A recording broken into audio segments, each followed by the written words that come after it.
Hey guys, welcome back to the old mill shed.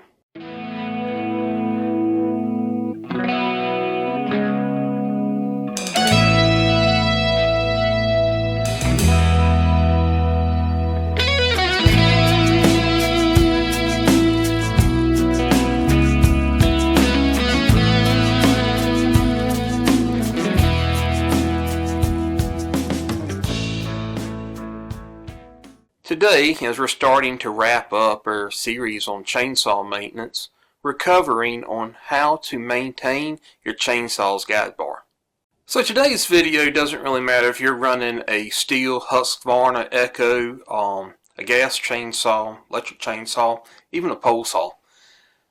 This video is going to apply to you.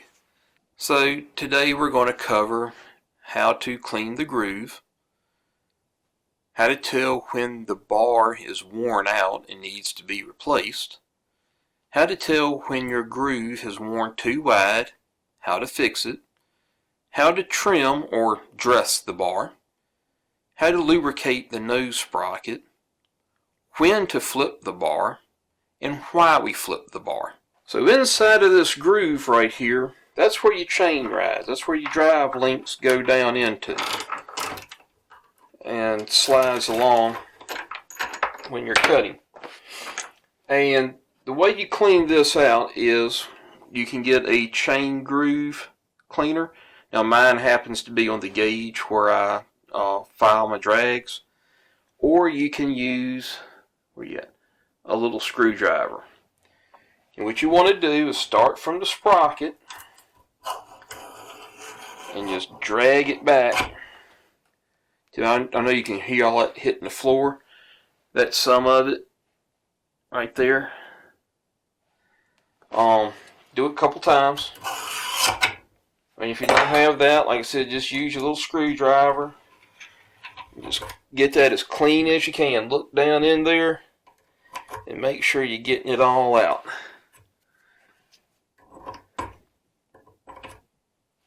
And this is nice and clean. What you do, you'll get sawdust, resin, oil sludge, and dirt down in there just from normal running.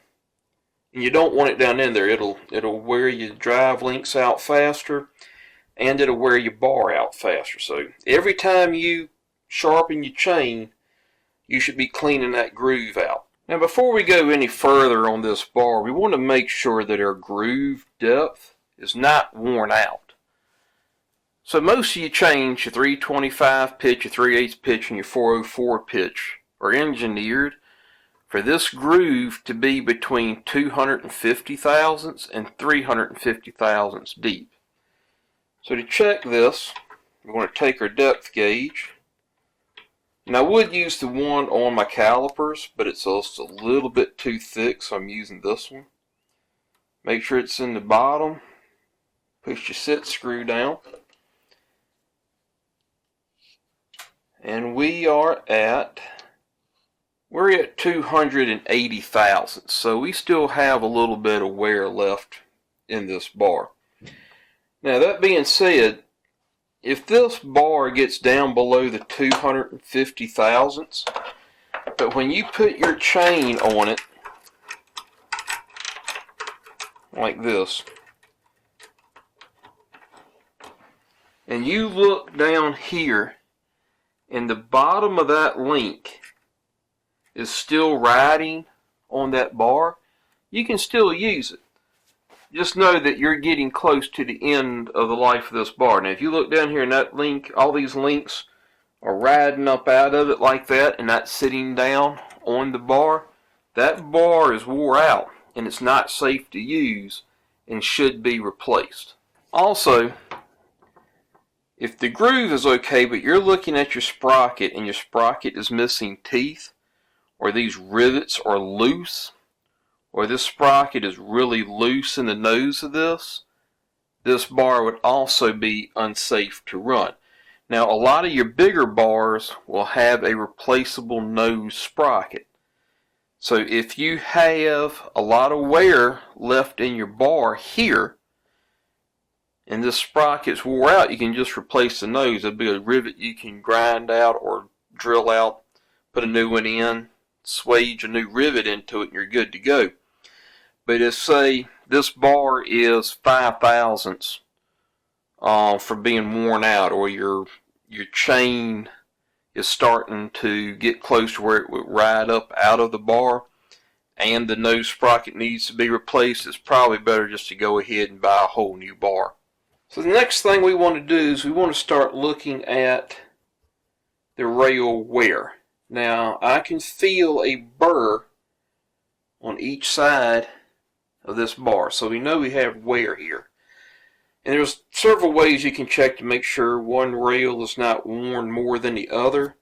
The easiest way that I've found is, one, if you have a machinist square, a small one, you can put it on there. Or you can actually use your gauge where you adjust your drags and lay this part here on the edge of the bar, make sure it's flush, and then look underneath it and see if one side is worn more than the other, which this one looks to be fairly even. But what we'll do anyway, we'll just take a flat file and we'll just go across it and just lightly touch the rails. There we go.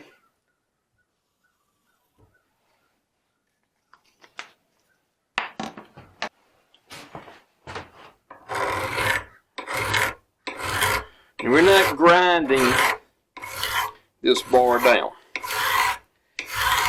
We're just nice and light. Just want to make sure they're even. Yep. The next thing we want to do is on these sides over here where we have that burr rolled up.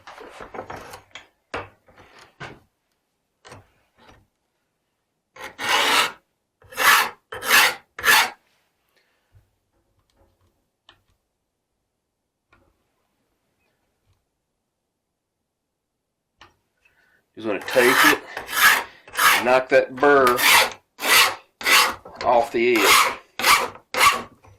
And what that does, if that burr gets too big, it'll actually get wider than the cutting surface of the chain, and the bar will not feed down through the wood like it should. So we've got some burr right here.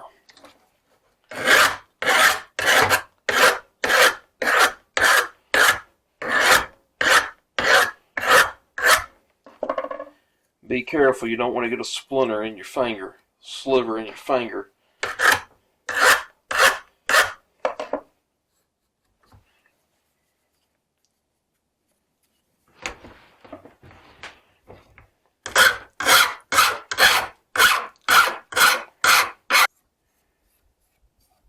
Oh yeah. I got just a little bit right there. It looks like I hit something.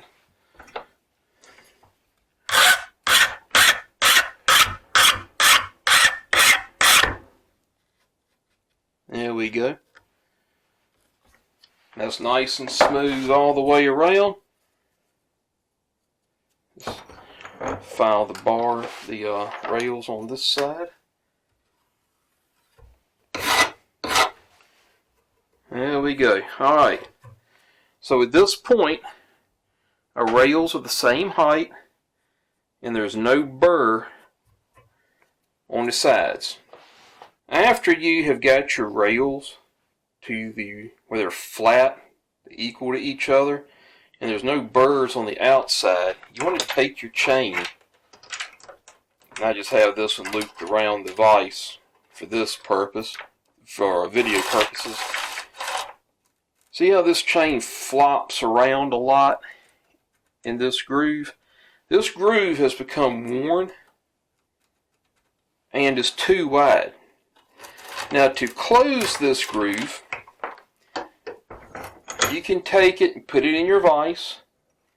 You can squeeze it a little bit until you close it up. And what you want it to do is you want your chain to be able to run in the groove without binding, but you don't want it to be flopping back and forth. When they flop back and forth, it makes the probability of throwing the chain off, bending your drive links, there's all kinds of issues.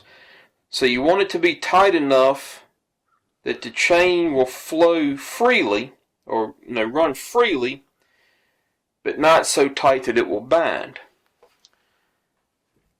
Another way to do it is by getting a guide bar rail closer. Now I just ordered this one for this video, and what it is you have a depth adjustment here and here. This keeps it on the bar, and these rollers you adjust to close this bar up. And what you want to do is you want to have, get it up here a little bit better, these rollers here just sticking down, not below where the groove sits. So you want to take a depth gauge and get the depth of the bar, depth of the groove, and sit these rollers by these two stops just above that. I'm going to dial this in because I just got it, I think, day before yesterday. I'm going to tighten it up and I'm going to get everything set up right, and then we'll be back and I'll show you how to use this. So here we are back. I've got this adjusted up now. And what we're doing, so I need to go this way. You want to start from the nose sprocket side, because if it's a little wide back here, big deal. That's actually still inside the engine housing. Just tighten the rollers up and you slide it down. Now I'm targeting 52 thousandths.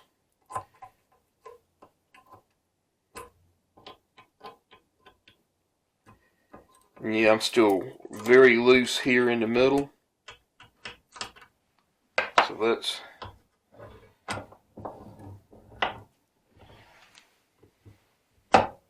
get that on there again. Let's go just a little bit more.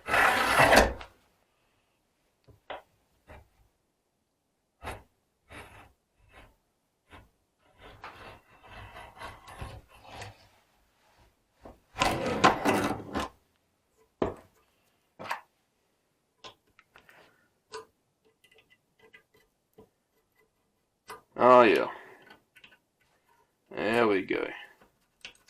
That feels good. Let's put our chain in here and see how that feels. It feels good here. It's still flopping around a little bit right there. A little bit. Well, it feels good there. Just right in here.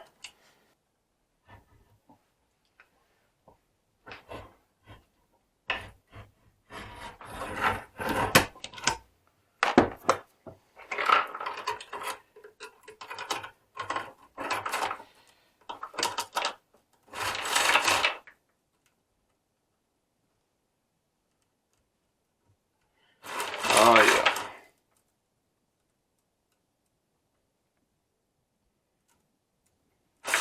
Yeah, that feels good. Alright, so let's flip this bar over and do the other side.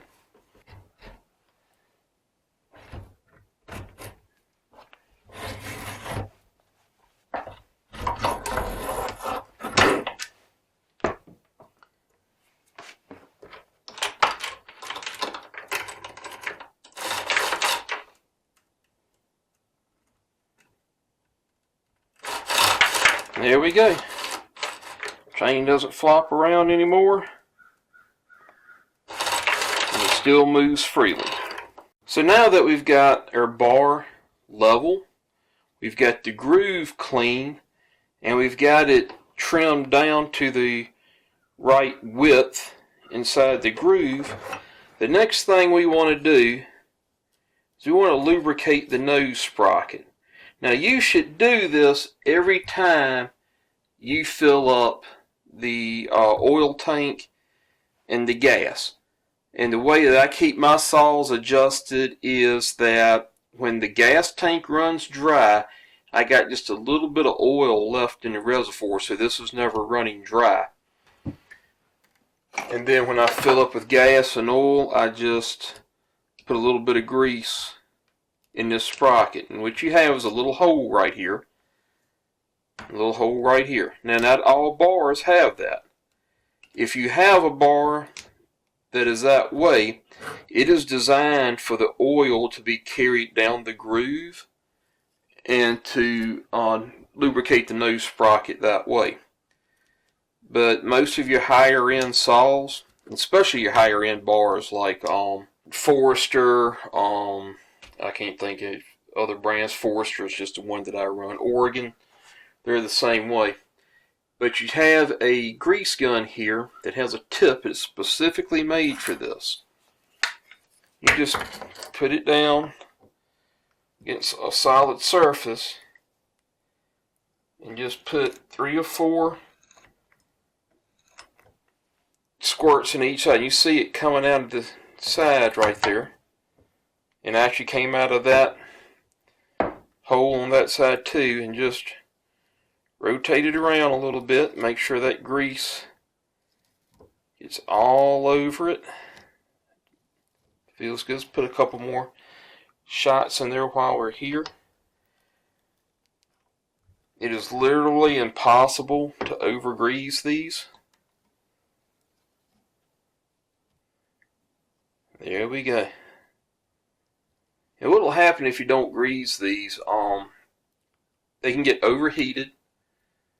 They can seize up and actually cause you to jump your chain or break your chain. And if it seizes up and breaks a piece off of that sprocket, it can actually destroy your bar. So you always want to remember to keep these nose sprockets well lubricated. So the last thing we want to cover is flipping the bar. I don't mean flipping the bar like this on the saw. I mean flipping the bar like this. And why do we do this? When you run the saw, you tend to put more pressure on the bottom of the bar than you do the top. And it causes you to get more wear down here than you do up here. By flipping the bar, every time you change the chain, you're doubling the life of this. Now these little small bars here, you can usually get one for $30, $35 plus shipping. And it's not that big of a deal, it's just more of a headache. But you start getting into bigger bars, like the 24-inch bar for my 562 XP is close to $100.